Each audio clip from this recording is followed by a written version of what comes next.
Hello and welcome to another episode of SaaS Showdown, a software as a service showing down with myself, Colin McCarthy, and laughing there a few 100,000 miles away. Hey everybody, I'm Rose Layton. Bit of an exaggeration there for some of it. Yes.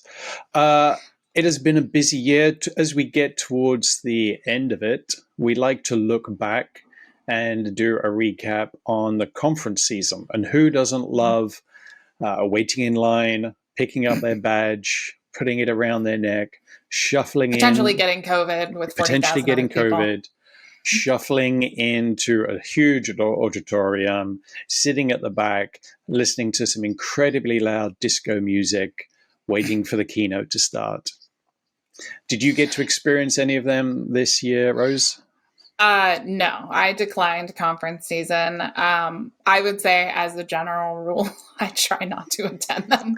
Oh, why? You don't like eating lunch out of a small cardboard box? There's that. I mean, free food is always an incentive, but I think there's just a lot that's like really not necessary. So for example, like we met in person the only time at Altitude, right? Yep. I enjoyed Altitude because it was all IT people, all the people there were like IT and it was focused or whatever. All one platform. That was Better Cloud. All one platform. Yeah. Well, I mean, but so like I have wanted to go to Google Next, not as like a regular thing. I just want to go once. Right. So like eventually I will go to Next in person. I was supposed to go in 2020. So, yeah, had the flights booked and everything. In general, I think conferences,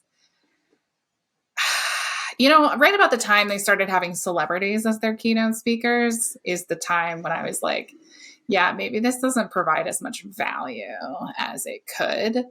Right. Okay. I do think, for what it's worth, conferences can be an excellent way, number one, to kind of like get a thumb on like what other people are thinking about, right? You meet new people, you talk to them about their daily lives and what their concerns are. I think the other thing is like it can drive creativity.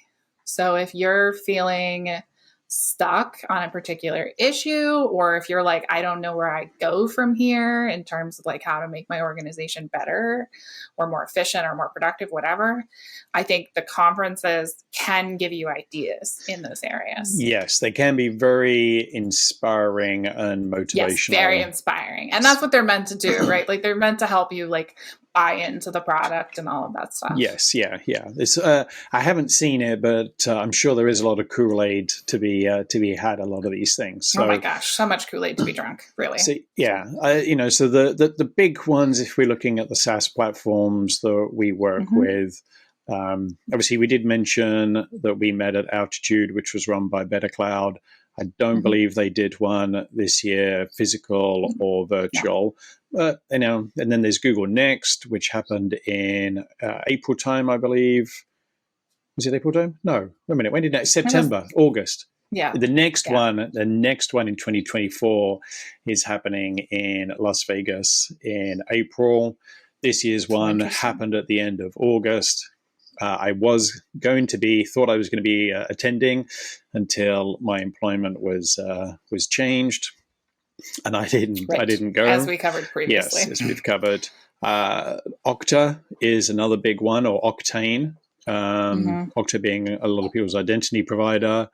Microsoft Ignite just recently closed about a week ago, I think, or 2 weeks ago.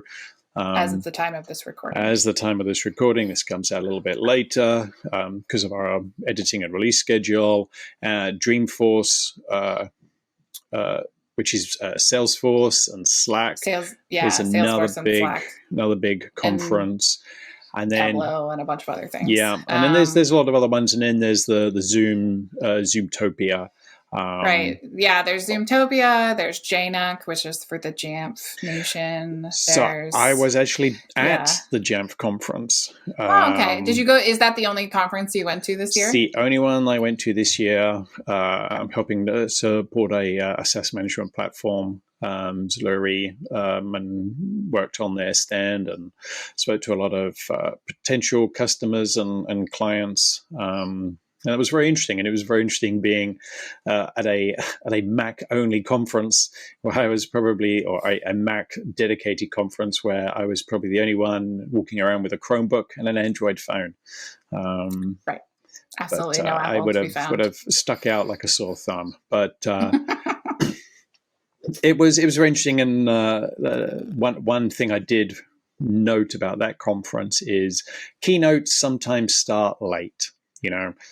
If you're watching it online, I've often watched the next conference online, certainly have in the last few years. Any of these other conferences, they might start anywhere between 90 seconds to 3 minutes late.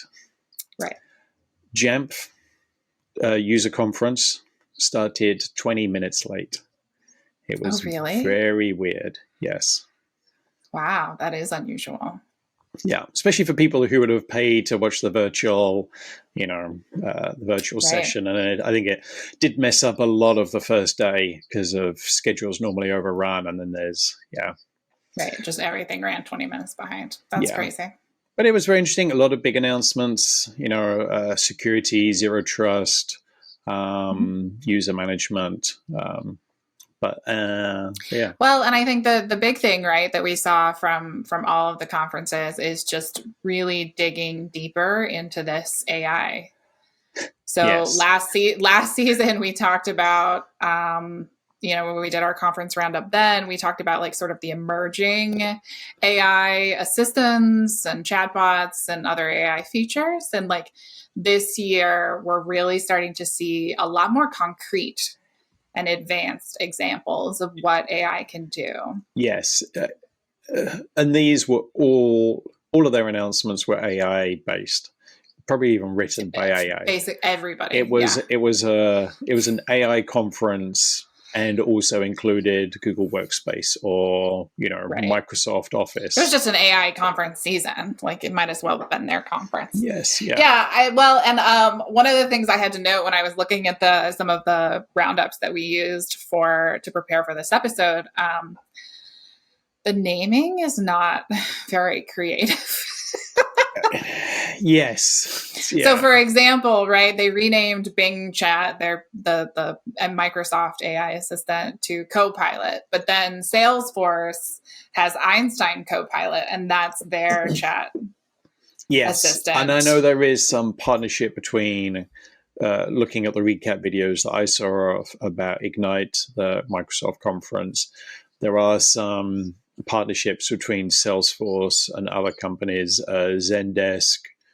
What was the other one? I think they did Slack. So obviously that's Salesforce as well, to utilize Copilot services. So I think part of it is a cross-branding of the Copilot name. But yes, you can now get Copilot for everything. Think of a Microsoft product and just put Copilot 4 at the front of it, and it will be an additional add-on or an additional SKU that you can pay for to add to your already probably quite costly subscription. So that's the one interesting part that I saw from, if you look at all of the updates that have happened this year, all of the new features and functionalities, for the most part, for a lot of these platforms, add AI functionality at a cost. And obviously AI is not cheap to run, requires a lot of processing power, a lot of customized chips, whether you're making your own. Stay tuned to find out which of these vendors is now making their own chips, just like everybody else wants to be doing. Right, yeah. But it is about encouraging, enticing additional revenue from subscribers, which will be interesting to see how that plays out in business, certainly in the coming year, with discussions about, I don't really want to say the R word, recession. And I was like, which R word, Colin? I'm shocked to think that you know of a ransomware, a rude swear word that starts with R. um, but yeah, I think some IT belts will need to be tightened. Mm-hmm. So the question will be is how do our fellow admins and budget holders and finance directors look at these feature updates that all of these conferences have announced and the additional costs? And a lot of these will allow you to, buy one, get one free license or use free for 30 days. They're all enticing you. Right. Well, and the other piece too, right, is that the vendors are going to try to sell you on the idea that if you buy the AI edition module, whatever, that your return on investment will be high enough to warrant the cost. Yes. Yeah. For my part, I will say I hate it when salespeople say that, because I think the return on investment figure looks very different from a sales perspective versus like the actual organization. But I also think like adopting a brand new technology requires somebody dedicated to invest in it, right? Like you don't just like pop out of the box understanding how to best use AI to do your job. Yeah, people have to tell you, or you have to be able to experiment with it, and like that takes time. So like if people already have their belts tightened, they're trying to figure out how they can get more with less. Yeah, like AI is an option, but you are going to have to dedicate some amount of capacity and time towards figuring out how to use these things and then disseminating that information to the rest of your organization. Yes, I think there will be power. You can't just like throw it out there and be like, use it. No, there'll be some power AI users, and there will be some people who are assigned a Copilot or a Duet AI license or whatever the Zoom really AI companion. Right? They don't or really utilize those features. They'll be like me with my Alexa, and like all I ever ask her to do is tell me what the weather is outside. It's very similar. I just use mine to turn the lights on and off down here in the basement. That's what mine are used for. Then she does try to do a lot of other stuff, and I politely ask her to stop talking. Yeah, she does occasionally suggest things to me, and I'm like, no, thank you, please don't do that. But I think like that's the trade-off, right? Like if you have to decide for your organization, like, are you going to be able to invest in the adoption of the AI in order to get the return on investment to offset the cost, or are you not ready for that?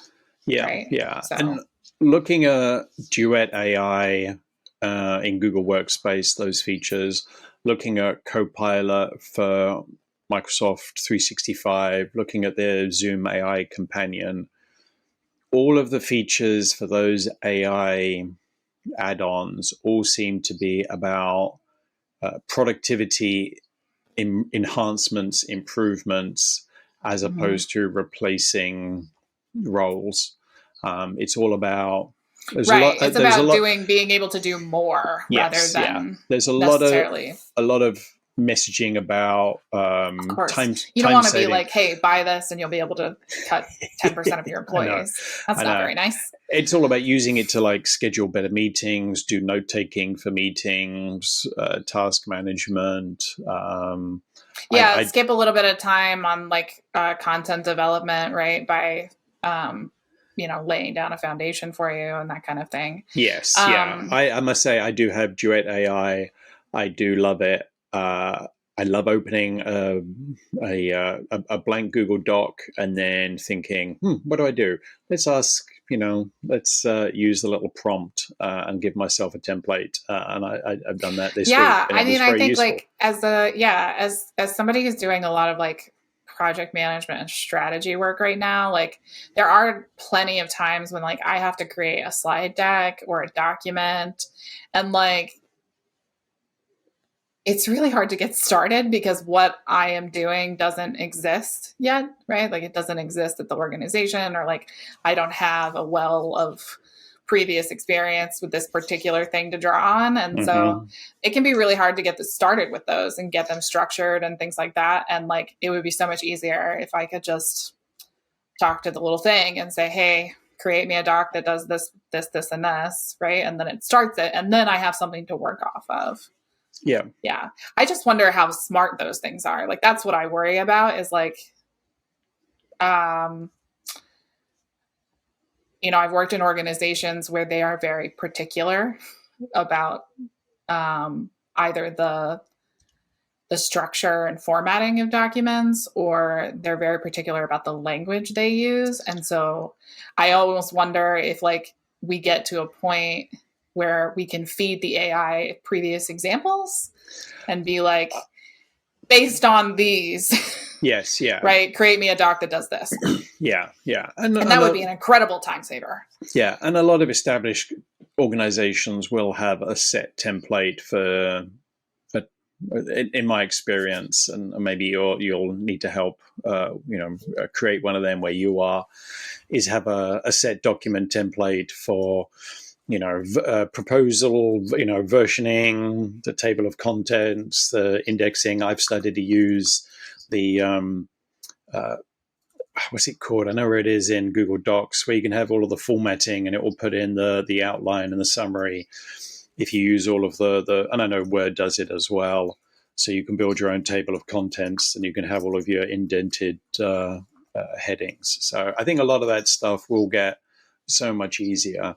The one general feel I also, one of the general update I saw from a lot of these companies, Google have done it, Microsoft have done it, is all using the term no code or low code. Mm-hmm.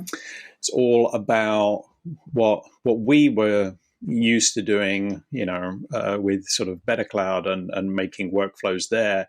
It's the if, the when, if, then.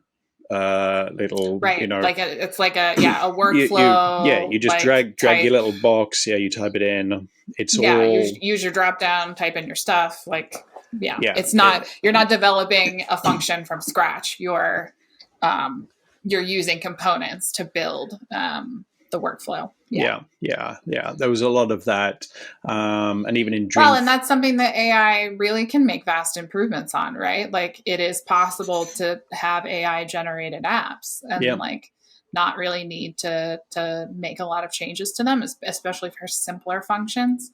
So, which is like, that's in some roles that is hours and hours and hours of time, right? And I think that, as you sort of alluded to before when you were saying, will AI get clever enough to like look at previous work to then draw assumptions or provide access? On the Microsoft side, you could customize. I saw there was an update. You could customize Copilot and give it access to, well, you could personalize Copilot, give it access to specific pieces of information. So you could ask it direct questions about something, as opposed to... That also helps solve the voice problem. Like, a lot of people are a little bit reticent to use AI for writing, especially because it doesn't use their voice, right? They say it sounds very robotic. I think you mentioned this in that job hunting episode, right? You were like, I don't want to use it for cover letters because it won't sound like me.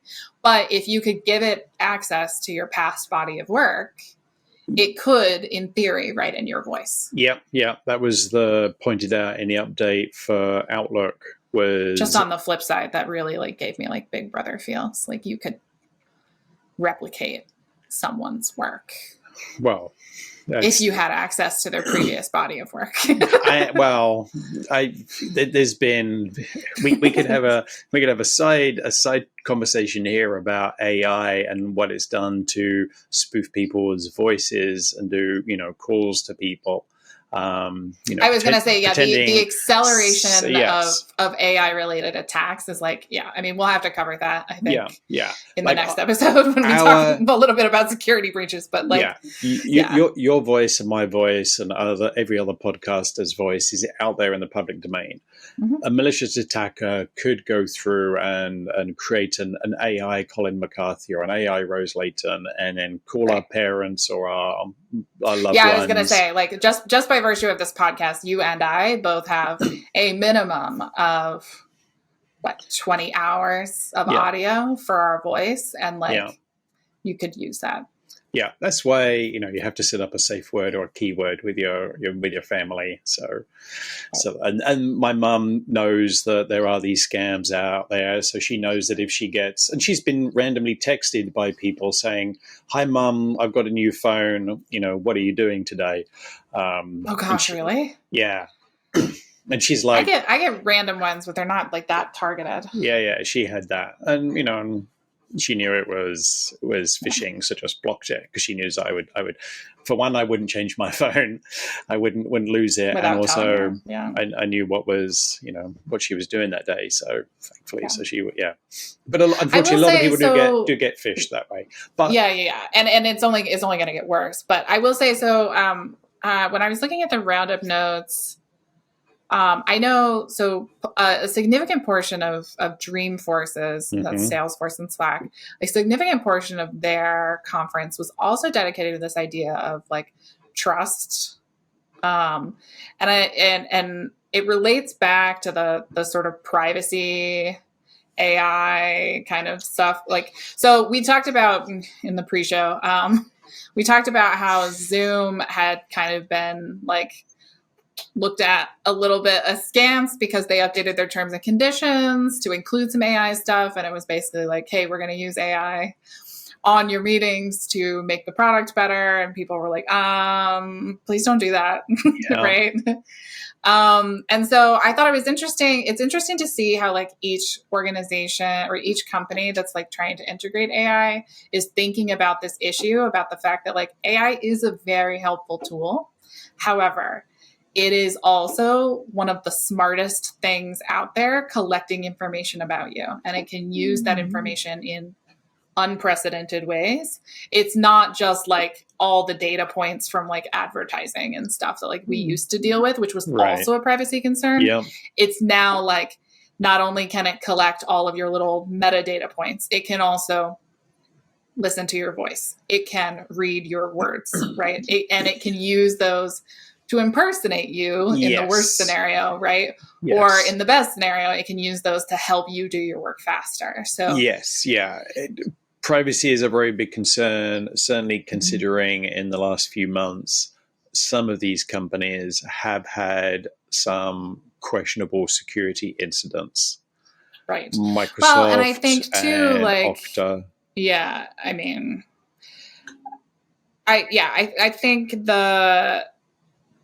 one of the interesting things is this idea that AI has to somehow be ubiquitous, right? Everybody needs it. Everybody has access to it.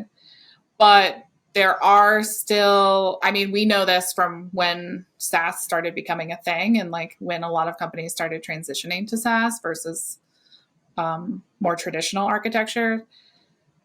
There were a lot of questions about how secure it was to give over your data to a third party, right? And obviously attacks have gotten more sophisticated and that kind of overruled that. But now when we're talking about AI, those same companies that are like, hey, we entrusted you with our data, but we don't want you to use AI on it. Right? Like, I'm sure legal teams are going crazy over the idea that like companies could just integrate AI into their product without any warning, right? Yeah. It's interesting how you mentioned, yes, we were cautious of SaaS companies when we used to have everything on premise. But then we were cautious of the motor car when it first came out, and we used to have people walking in front of it with a red flag to warn people of it. And now, that doesn't happen, and we have autonomous cars and Teslas that will drive themselves. It's so funny that you're just like talking about that like you were there, Colin. You're not that old. in a previous life, in a previous part of my time traveling past. But we have got used to huge pieces of technology change. So here's a cat. Oh, so annoying. Oh, don't be a pain. Come on, just sit down. This is the problem of living in a cat infested world. Yeah. I think attitudes will change. It's just taking people. It will take us time to adapt to how it works. And I'm really hopeful that the U.S. can kind of like get it together with some regulation, because I think like that's one of the things where we're really lagging behind. And as AI continues to explode and reshape, how you doing there, Colin? I just got some claws in my neck, but I'm fine. As AI continues to explode and reshape the SaaS market as we know it, right? Like we're going to be even more in need of that regulation, and especially like the privacy and controls involved, because that's one of the ways in which the U.S. just really is not up to par with other places in the world. Like we know that privacy is a concern, and we're kind of leaving it to the states right now, which is causing like could you imagine 50 different states having 50 different versions of a privacy law? Like that would be so much to keep track of. Like we really do need to centralize it as a country. And like, I'm hopeful that we'll get there because people will see this kind of danger. I think AI has a lot of potential, right? Like this is something like since we were kids, right? Like the idea that computers and artificial intelligence could do advanced, really truly advanced things. Like we are living in that period right now, I think, and like we're seeing just a massive amount of improvement and progress in this area that like has been stagnant for a really long time, I'll be honest with you. Like we really thought by the year like 2020 that like we were gonna have flying cars already, and that's not a thing. So but I think it could be a really good thing, but I think it also has the potential to be really, really bad if we continue to kind of like put our heads in the sand and not advocate for regulation and not advocate for people's privacy. All right. Well, it will be very interesting to see. We're coming towards the end of this year, 2023. We don't have to wait too long for next. Only 4 months. 4 months into 2024, and next will be happening. And then it'll be, June will be coming around for some of the other big updates. And I think a lot of this continual, CI/CD, continual. What's the acronym when they continuous improvement, continuous development? Yes, yeah, that's it. I don't think we'll have to wait. Delivery, that's it. Yeah. I don't think we'll have to wait for these big, obviously all these companies love their big conferences. They do all drop a whole bunch of updates, but with the CI/CD, we will have a trickle of new updates coming along. But conference season, is useful mostly in the sense that like it gives you a sense of where things are going, right? A lot of times, especially in the last couple of years, we've started to see, we see more broad strokes announcements, or we see really big announcements that aren't yet available, right? Yeah. They just really want us to be thinking about where this stuff can go. Yeah. The one thing that I'm also interested to see for 2024 is how many of these conferences carry on being in-person, virtual, or hybrid. Because lastly, I will want to say the big, I'm just looking at my screen, for the Zoomtopia, the phrase that I keep seeing everywhere in all of their wrap-up comms is hybrid. Right. It was a hybrid event using their own platform, which is really good. Right. Well, and so to be fair to them, it's a little bit self-indulgent on their part because while they have brought people back into the office, I think their policy is within 50 miles of the office, you have to spend 2 days in the office, right? So while they have brought some people back into the office part-time, they really do still have a ton of remote employees who aren't local to an office. And like, they've really had to commit to this hybrid workforce thing. Right. So, I mean, I find it's nice, but I also find it a little bit self-indulgent that like their focus as an organization supports them as much as it does their customers. Yes, yeah. Obviously, all of these conferences are marketing events run by generally the marketing department. Right. So that's what they are. They are marketing. So, but yeah, it's a lot of improvements, a lot of end user functionality improvements. And we forgot to mention the reveal for those of you that stayed to the end of the show. The company that is now making its own chips, Microsoft. They're getting into the chip making business. Right. They have joined Apple and Google in making their own chips for their own hardware. Yeah. Apparently, so they don't get locked into any problematic NVIDIA reliance with rising costs. Well, and obviously, like this subject is only tangentially related to the SaaS market, but like it's fascinating. I think it's very interesting to see this as a trend, to understand what happened immediately prior to this, which was that we had some pretty massive supply chain issues. So to see that like 3 of the major players in business software and hardware, like Google, Apple, and Microsoft, are now making their own chips for their hardware is pretty interesting. Yep. Something else to look forward to in 2024. Yeah, for sure. Okay, well, enjoy the AI, Colin. I will. I'll enjoy looking out for all of the sign up information to try and attend next in 2024 in Las Vegas. Are you going to do it? I hope so. I hope my current employer will take me there. Sponsor again. Yep. Well, that'd be fun if you get to go. We are a Google partner. We do have a presence there, so it's not out of the question. No. And I always like to go to the other ones as well, randomly when I can. Well, yeah, you'll have to let me know how it goes. Will do. All right. Stay well, Rose. You too, Colin. Bye-bye.